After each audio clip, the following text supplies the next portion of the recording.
Thank you everyone for joining today's session. I'm Dr. Shruti Sridhar, and just to give a background about me, I'm a general physician and I practice integrative medicine. That is, I use a combination of Western medicine, homeopathy, herbal medicine, diet and nutrition, lifestyle medicine, and medical cannabis into my practice. That is because I realized that there is no one fixed pathy or methodology that can solve all problems of everyone. And being a general physician, I see cases from cold coughs to cancer and chronic issues and diabetes, etc. So the spectrum is quite wide. So in today's talk, I'm going to be talking about chronic pain, specifically in terms of arthritis. But just so you understand, chronic pain can happen in multitudes of conditions. So I'm going to be covering all of that. Now, this talk is quite special because I am bringing in my 4 5 years of experience working in the field of chronic pain. And these things are not taught to us in medical school, unfortunately. I have learned it through my experience, by getting feedback from the patients as well, and doing a lot of research, especially on newer subjects like newer topics and newer research and new medicines, etc., etc. So, combining all of that, I want to put it in very simple terms as to why chronic pain happens and how we can resolve it in a systematic manner. So I'll be quickly sharing my screen. Yeah, I hope you all can see this. Okay.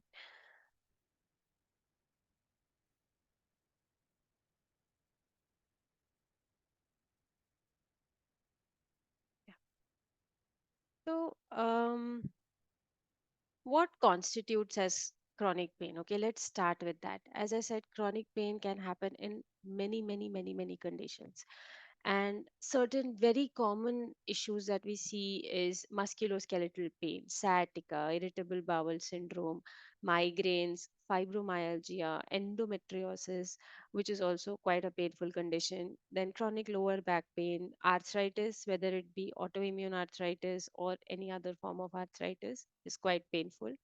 Complex regional pain syndrome, pain that is associated with depression and anxiety, ankylosing spondylitis, chronic inflammatory conditions, etc., etc. I mean, this is not even the exhaustive list. I mean, this is just a few of the conditions that cause chronic pain. So, as you can see, that pain is a symptom which is a part of many diseases. But what makes a pain chronic? Like, when do you start calling pain chronic pain? Firstly, it has lasted for more than 3 months. So, a pain that comes and goes transiently or it stays permanently for more than 3 months is constituted as chronic pain. And the thing is that chronic pain is a disease in itself. So, acute pain, that is generally pain, is a signal that something is wrong in your body in that particular place and that needs to be healed. But once the healing happens, the pain has to stop. But in chronic pain, the pain continues even after the tissue healing has happened. And it interferes with your daily living, with your routine activities. You have to make changes around it. You have to, reduce the schedule. You have to take more rest. Maybe you have to be mindful of certain activities. So all these things start coming into play. And definitely, when it lasts for a longer time, it can lead to depression, it can lead to anxiety, it can lead to despair of, like, when will I get better, whether this will ever go. So, pain is that constant nagging sensation that is going to be there in your body. And it also indicates that there is a chronic inflammatory process going on in the body, which may or may not be reflected by blood tests. But there are certain parameters we use to check for inflammation, like CRP levels, ESR levels, uric acid levels, etc. But these levels also might be normal, and still you might be experiencing pain. That's also possible, right? So, this is what constitutes chronic pain. Now, this is just a very simple explanation of how pain is communicated to the brain, or how the message is exchanged between the affected part and the brain. Now, this is very important to understand for further understanding chronic pain, which is why I have put this slide here. So, like, let's say you have knee pain, right? There is something going on, there is inflammation, there is cartilage damage, or something that is there here. This damage is, it causes release of certain chemicals which is communicated via the pain fibers to the brain. And once the pain is processed, it is healed, the brain has to send back signals to stop this pain as well. It is called as descending inhibition. So there is an ascending communication of the pain, and once the pain has resolved, or once the issue has resolved, there has to be a descending inhibitory signal which stops the pain as well. Okay, now this is important because we will see why in chronic pain this inhibition, this stop, does not happen. Okay, so what makes the pain chronic? This is what we are going to see now. So, as I said, chronic pain is not as simple as you have a problem, you have inflammation, and you have pain. No, there are multiple factors that make the pain chronic. Now, once you understand that, each of these factors can be addressed. Now, first is intrinsic organ pain or organ damage. So, when we talk about autoimmune conditions like rheumatoid arthritis, what is happening? There is auto antibodies generated against the joint cartilage, which gets damaged over time. Then that causes the pain. Or if you have osteoarthritis, because of wear and tear, repetitive wear and tear, that particular joint gets damaged, and you start getting chronic pain. this is an this is the most obviously, this is the first thing that triggers the pain. There is some damage, there is some inflammation, there could be some injury, there could be some fracture, etc., etc. So this is the first cause. Now, over a period of time, what happens, especially when the damage is chronic, the muscles around that joint starts tightening. Now, this is a protective mechanism. So the muscles tighten so that the joint is unable to move, it can get rest, and it can heal. Now, in the initial stages, it helps, yes. But chronically, what happens over 3 months, 6 months, the muscles get tighter and tighter, and they get shortened also. So that in itself causes another set of pain. So, when we are dealing with chronic pain condition, this muscle tightening has also to be considered. That is why, in a lot of cases, like fracture, when the fracture is healed, you have to do physiotherapy to recover. The restorative physiotherapy is required. Not even fracture. Let's say you have a ligament strain. So, once the strain has healed, you will observe that your joint movement has reduced. So, you have to do physiotherapy and exercises and other things to loosen the muscles and the joint. Right. So, this is the second cause of pain. Now, the third cause, like we talked about just now, about the pain signals, this is called as central sensitization. So what happens gradually over a period of time, the nerves, they get desensitized. Okay, so they are unable to stop the pain. The inhibitory, from the brain, the inhibition has to come. The stop signal has to come. The stop signal never comes. That is one. Secondly, the fibers that are carrying the pain signals to the brain, they become oversensitive over a period of time because of overstimulation. So then what happens? Every other sensation is perceived as pain. Heat is perceived as pain, touch is perceived as pain, your dress is perceived as pain. So, this process, central sensitization, is something which maintains the pain. So, they have seen that even after the actual injury has healed, the tissue is perfectly fine, the muscles have loosened, still the person experiences pain. Right? So, this process also needs to be corrected when you're correcting chronic pain. And lastly, you have a psychosocial aspect. So, as you are aware, you feel more pain when you're depressed, when you're anxious, when you're not in a great mood, right? The same uh, stimulus, like let's say you're cutting vegetables and you by mistake cut your own finger. When you're in a good mood, it's nothing. You just wash it off and continue cutting vegetables. But when you're in a bad mood, it's very painful. It sometimes takes longer to heal, sometimes it bleeds too much, or the sensation of pain is too much, you're unable to even continue cutting the vegetable after that. So, the psychosocial aspect is something that I feel a lot of people ignore when it comes to treating chronic pain. So, all of this, when taken into consideration, only then the pain can be assessed in the right way and the treatment can be started in the right way.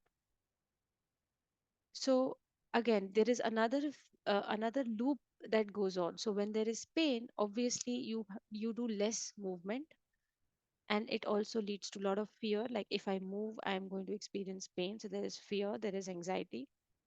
Then these causes the nerve changes we were talking about, or central sensitization, or neuroplastic changes, and then that leads to more pain. And this vicious cycle, it continues, and it sustains the pain over years. Right. So this is how a pain that started off in a very simple manner can become chronic, sustained, and very difficult to treat over a period of time.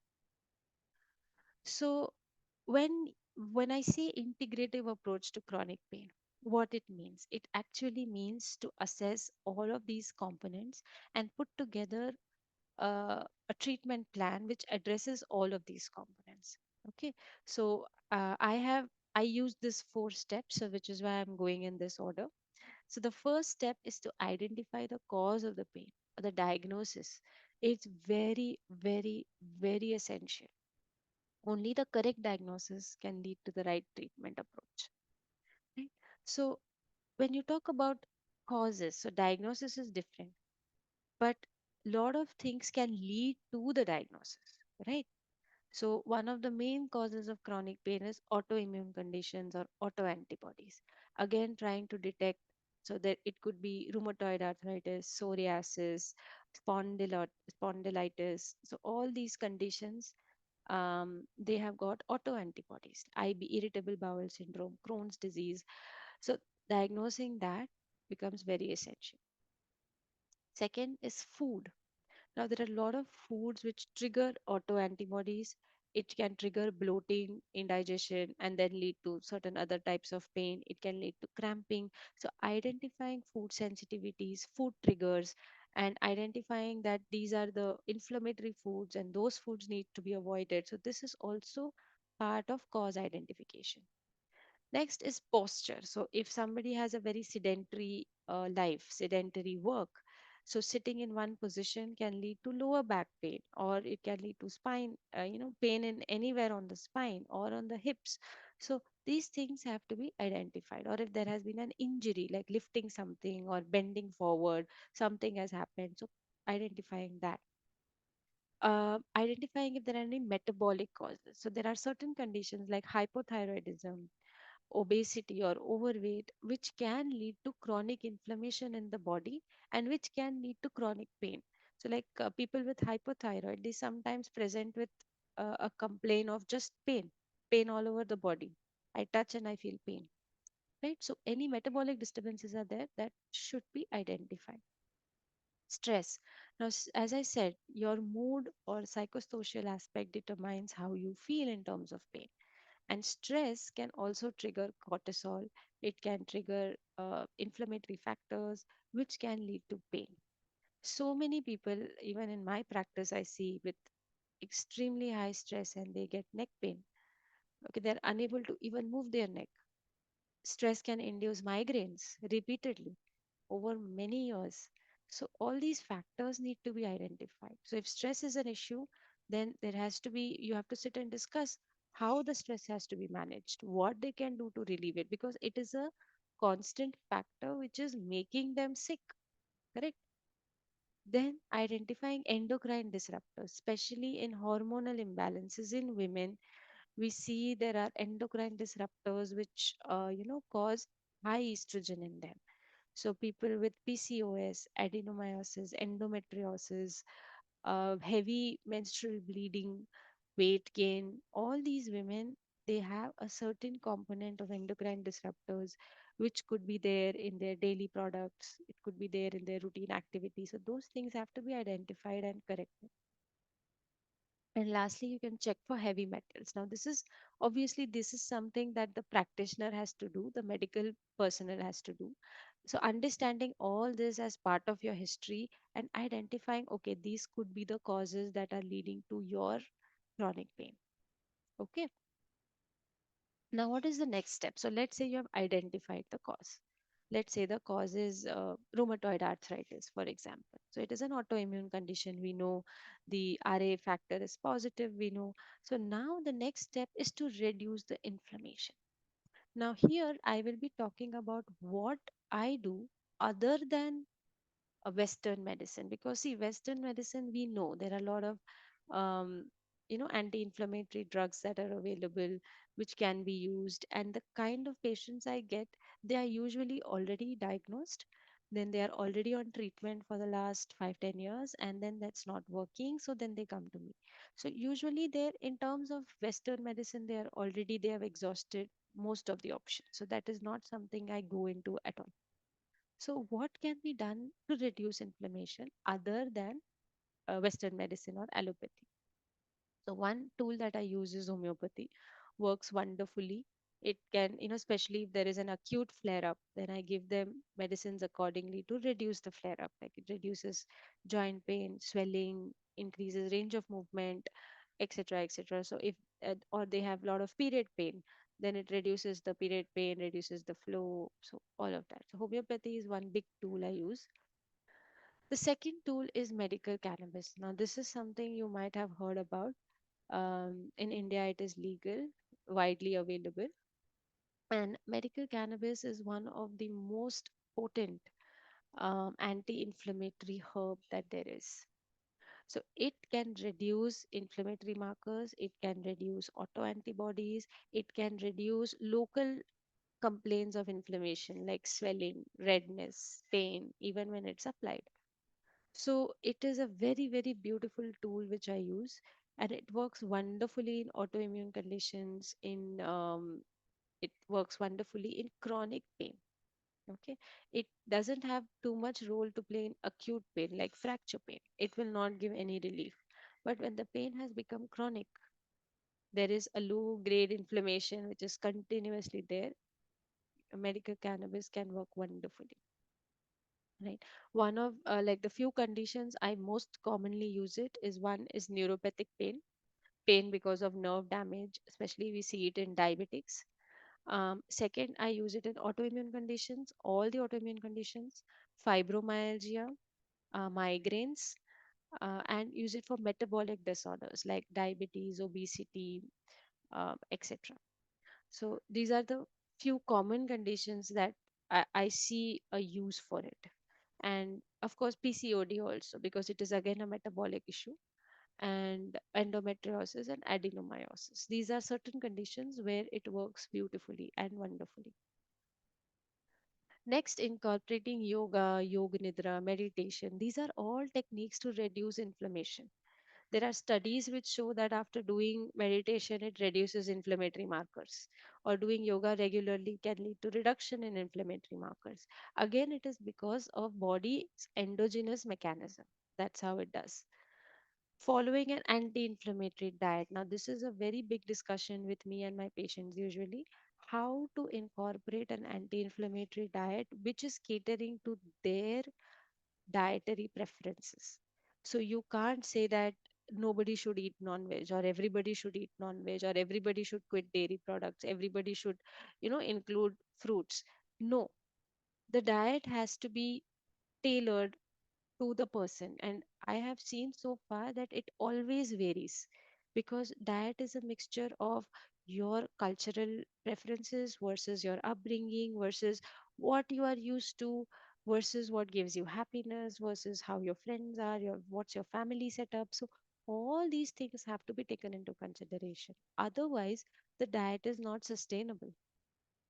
If you're given a very difficult diet with too many restrictions, you can't follow it for more than 6 months. It leads to a lot of frustration in people. So, understanding that bit and trying to work out the maximum possible, combination in terms of diet, that is very, very important. Then regulating sleep, like if somebody is doing night shift, then I tell them to, quit the job and get into a day shift, because it does affect. Or if somebody is having insomnia, then the insomnia has to be corrected, like that. Then I use also a combination of certain herbs, like you have ashwagandha, you have ginseng, lot of herbs which are there, which which are also good antioxidants and anti-inflammatory. Shallaki is there, gugulu is there. So all these things can be used to reduce the inflammation. And finally, the counseling for what includes an anti-inflammatory lifestyle. So how we can maintain this lifestyle and sustain it over a period of time is what is basically discussed. Now, okay, all this thing has been done, the inflammation has reduced, but now you have to address the next elephant in the room, which is how to release the muscles that have tightened around the inflamed joint. Very, very important. Now, this is where I use restorative yoga, simple stretching. You can do physiotherapy, TheraBand, Pilates. So all these things, once the acute pain has reduced, please do not get into yoga exercises on your own, especially if you have a chronic pain condition. Second, do not do yoga exercises during the pain. It will aggravate the pain. Okay. So here you can use acupuncture, acupressure, massage techniques like full body massage, deep tissue massage, all of that. Yoga, of course, we have discussed. Cold showers, hot packs. So, all these you can do essential oils. I have not mentioned it here, but you can do essential oils. So, all these add on techniques can also lead to muscle relaxation. And once that is done, the recovery is also faster. Now, this is also done. So, the next thing we have to do is we have to work on central sensitization. Now, this is one bit in this entire treatment approach, which I feel very few doctors do, because they don't realize how important this central sensitization is. Specifically, in certain conditions like autoimmune conditions, chronic regional pain syndrome, anxiety and depression associated chronic pain. These three conditions, the central sensitization is very, very, very, very strong. And till I incorporated a technique to address this, I was getting a lot of relapses in patients. So they would be okay for 3 to 6 months, and then something would trigger the pain again. And it would be very difficult. So every relapse would be treated accordingly, but then it would keep coming. So how do we stop those relapses? That became a question, right? So this is where I teamed up with Swati, and we have done this Yog Nidra program for such patients. So, as we say, neurons that fire together wire together. So, these pain perception neurons have been firing together for so long that they have become a very strong circuit in the brain. So, that needs to be stopped. And to do that, and to do that, I we've started incorporating Yog Nidra sessions. And once we started doing that, we started realizing that the symptoms were reducing gradually. Anxiety was better, sleep was better, body was much relaxed, body pain was not there, generalized stiffness was not there. So many small symptoms started improving. The relapse is reduced, and which is why I feel that retraining the brain pathways should be one of the main components when you're addressing chronic pain, because there is no way you can address it without addressing the chronic change that has happened in the brain pathway. Until the change is there, this pain pathway is active, anything can trigger it. Like let's say you have a sudden stress at home, that can trigger the pain pathway. Or you're experiencing sudden grief, that can trigger the pain pathway. So, any sudden strong emotion can lead to triggering the pain pathway, because this is what the brain knows. So, the rewiring and the retraining of the brain is a very essential part, which is always to be included in the chronic pain management. Okay. So, I end my presentation with this. Thank you so much for your patient listening. In the next session, we will be talking about Yog Nidra and specifically how it helps to retrain the brain pathways and how it helps to reduce chronic pain, depression, anxiety, etc. We will be seeing all of that. Thank you so much.